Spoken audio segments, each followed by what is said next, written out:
अवश्य ही मेरे लिए मेरी सुरक्षा करेंगे। ये बात ठीक है, लेकिन तुम्हें जब भूख लगेगी तो जंगल में कुछ खाने के लिए नहीं मिलेगा। तो ध्रुव जी कहते हैं, जब दांत नहीं दे तब माँ का दूध दिया, अब जब दांत दिए तो वो कुछ खाने के लिए भी कुछ और जरूर देगा। ये बात तो ठीक है, पर वहां पर रात हो जाएगी, बड़े बड़े चोर वहां पर आते हैं, उनसे बचने के लिए क्या करोगे? ध्रुव जी कहते हैं, मैंने तो सुना था यदि संतों का आशीर्वाद मिल जाए तो वो तो उपदेश देते हैं कि वन में जाकर के भगवान का भजन करो। आप नारद जी हो ही नहीं। अरे यदि नारद जी होते तो मुझे इस प्रकार घर वापस लौटने का उपदेश नहीं देते। यदि आप नारद जी होते तो मुझे वापस लौटने का उपदेश नहीं देते। ये सुनकर के नारद जी ध्रुव जी को अपने हृदय से लगा लेते हैं और कहते हैं, बेटा मैं तो तुम्हारी परीक्षा ले रहा था, मैं तुम्हें अपना शिष्य बनाना चाहता हूँ।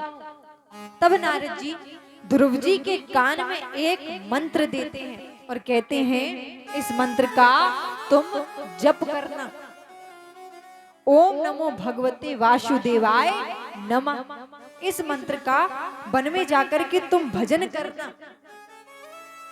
ध्रुव जी वन में जाकर के भगवान का भजन करने लगे। कुछ दिनों तक भगवान का भजन किया, फल खा करके भगवान का भजन किया। कुछ समय बाद जब कुछ नहीं मिला तो पत्ते खा करके भगवान का भजन किया। फिर कुछ नहीं मिला तो वायु पी करके भगवान का भजन किया। धीरे धीरे करते करते अपने श्वास रोकना प्रारंभ कर दिया। जब ध्रुव जी ने अपने श्वासों को रोका तो वायुमंडल शून्य हो गया। जब वायुमंडल शून्य हुआ तो देवता भागे भागे भगवान के पास गए, जाकर के कहते हैं, प्रभु मुझे श्वास लेने में तकलीफ होती है।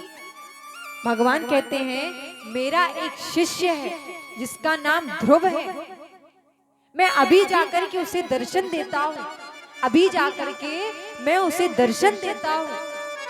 भगवान आकर के ध्रुव जी के सामने खड़े होते हैं, कहते हैं, बेटा अपने नेत्रों को खोलो, मैं तुम्हें दर्शन देने के लिए आ गया। ध्रुव जी जैसे ही अपने नेत्र खोलते हैं, जैसे ही अपने नेत्रों को खोलते हैं कि सामने भगवान की झांकी जो अपने भजन में देख रहे थे, वही सेम झांकी उनके सामने खड़ी हुई। अब जरा देखिए, जब जीव और परमात्मा का मिलन होता है उस समय कुछ मांगने की चाह नहीं रह जाती। उस समय मन में ये लालसा नहीं रहती कि अब मैं भगवान से कुछ मांगूं। ध्रुव जी क्या सोच करके आए थे कि मैं भगवान से वरदान मांगूंगा, और जब भगवान सामने आए तो भगवान को देख करके ध्रुव जी मुस्कुरा रहे हैं। मुस्कुरा रहे हैं कि जिस प्रतिमा के दर्शन मैंने हृदय में किए थे वही भगवान आज मेरे सामने खड़े हैं।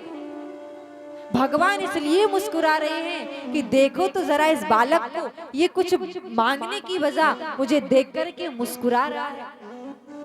भगवान कहते हैं, बेटा ध्रुव मांगो, तुम्हें क्या चाहिए? ध्रुव जी कहते हैं, भगवान मुझे अब कुछ नहीं चाहिए, यदि देना चाहते हो तो इसी प्रकार में जीवन पर्यंत, जब तक जीवन जीऊं तब तक मैं केवल आपका भजन कर सकूं। भगवान कहते हैं कि ध्रुव तुम तो यहाँ कुछ मांगने आए थे, कुछ उद्देश्य से आए थे, अब वो मांगो।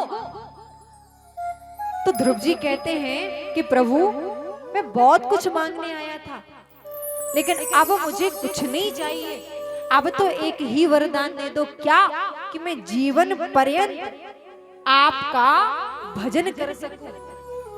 अब मुझे संसार में वापस नहीं लौटना, अब मुझे परिवार में वापस नहीं लौटना, अब तो मेरी केवल एक ही इच्छा है कि मैं आपका भजन करूं। भगवान कहते हैं कि तुम्हें मेरा दर्शन अवश्य मिलेगा, तुम्हारे ऊपर मेरी कृपा अवश्य होगी, लेकिन उसके पश्चात अभी तुम्हें गृहस्थ जीवन व्यतीत करना होगा।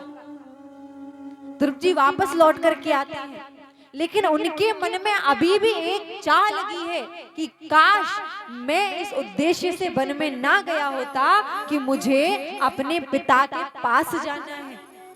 यदि उद्देश्य बनाया होता कि जीवन पर्यंत मुझे आपका भजन करना है तो मुझे लौट करके संसार में ना आना पड़ता।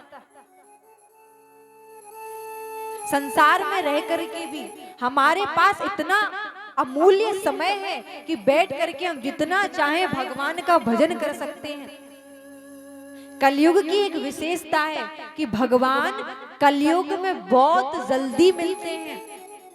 आप